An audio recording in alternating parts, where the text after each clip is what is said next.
聖誕節天明彌撒轉報喜訊，宣揚救恩的主來了。依撒意亞先知書52章7到10節，希伯來書1章1到6節，若望福音1章1到18節。小德蘭福傳之友曾慶到神父讀經反省。2025年12月25日，耶穌基督。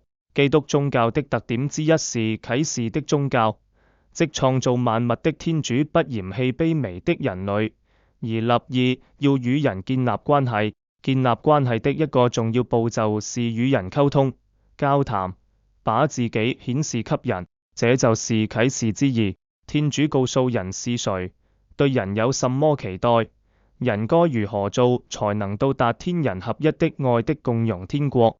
而天主造的人與其他的動植物不同，只有人有能力與天主交談。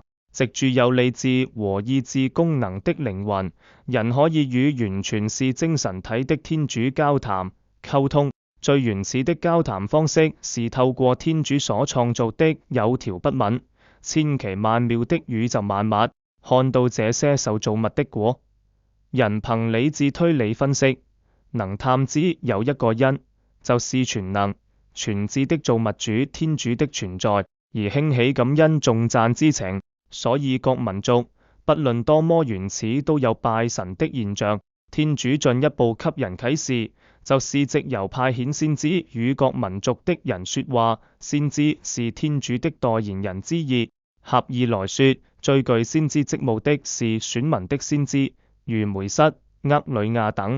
廣義來說，也是天主派到各民族中的聖賢先知，如中國的孔子、孟子、希臘的蘇格拉底、柏拉圖等。他們預備明民族的心，以迎接天主更大的啟示。天主最大的啟示在這末期發生了，就是派遣自己的獨生子對我們說了話。讀經2，這聖言成了血肉，居住在我們中間，成了天主最完美的代言人。基督耶穌能完美地給我們啟示天主，是因為自己就是取了人性的天主。基督宗教的特徵不只是相信神，更是相信一個成了血肉、變成了人的神。正如成世光主教説的，仔仔多士為先民復述上帝真道，皇皇聖子臨下界宣揚天國福音。耶穌基督與各民族的聖言有根本的不同。耶穌基督是神人，其他聖賢先知只是人。參馬竇福音16章13到17節，用今天讀經義的話來說，耶穌基督的地位比眾天使都崇高。各民族的先知，如今天福音中提到的閃者若翰，是由天主派遣來的，為給光作證。他們不是那光，只是為給那光作證。那普照世人的真光，就是成了人的聖言基督。從來沒有人見過天主，只有那身為天主，在父懷裡的獨生子，給我們講述了福音。耶穌基督是天主對人最完美的啟示，也是給人類最珍貴的禮物。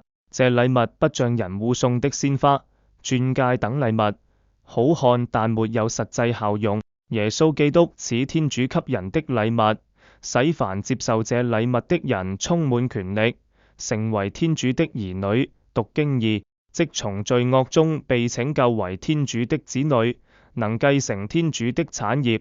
天主決意預定了我們藉住耶穌基督獲得義子的名分，在基督內得作天主的產業。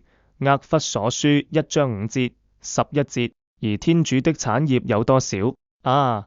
天主的富饒是多麼高深！羅馬書11章33節。但現代科學說，我們人類有10幾萬年歷史了，為什麼天主在2000年前才降生成人呢？之前漫長的時間都漠不關心嗎？這個問題可能會讓參與今天聖誕節彌撒的我們，在信仰上產生很大的衝擊。我們怎樣協調科學和信仰來回答這個問題呢？我們曰，天主降生成人是天主對人的啟示，更是對生活在罪惡中的人類的決定性的救贖恩賜。用讀經1的話是救贖了耶路撒冷，用讀經2的話是清除世人的罪惡。用福音讀經的話是光在黑暗中照耀。人類妄用自由犯了罪，需要救贖，而天主子2000年前的降生救贖功效是超越時空的，即那一次而永遠的十字架的救贖功勞，可以惠及在之前或之後任何時代的人。此外，可以說耶穌降生之後的近代才是人類歷史最需要救贖的時刻，因為到這近代，人類才有完全自我毀滅的能力。尤其自工業革命以來，科技的發展突飛猛進，電腦的發明和普及也不過是近幾十年的事，甚至最近的 AI 的出現，但影響人類好的或不好的威力無限。兩次殘酷的世界大戰也是發生在最近的幾十年。有人說，如果第三次世界大戰發生的話，將不會有第四次世界大戰了。時至今日，核子強國的核彈頭仍然互相瞄準，國際間不穩定的因素還很多，只要一方失去理智，就會造成災難性的毀滅。因此，現在正是聖保祿在今天讀經裡月的末期，是最需要悔改、順從福音的時代，是最需救主救贖的時代。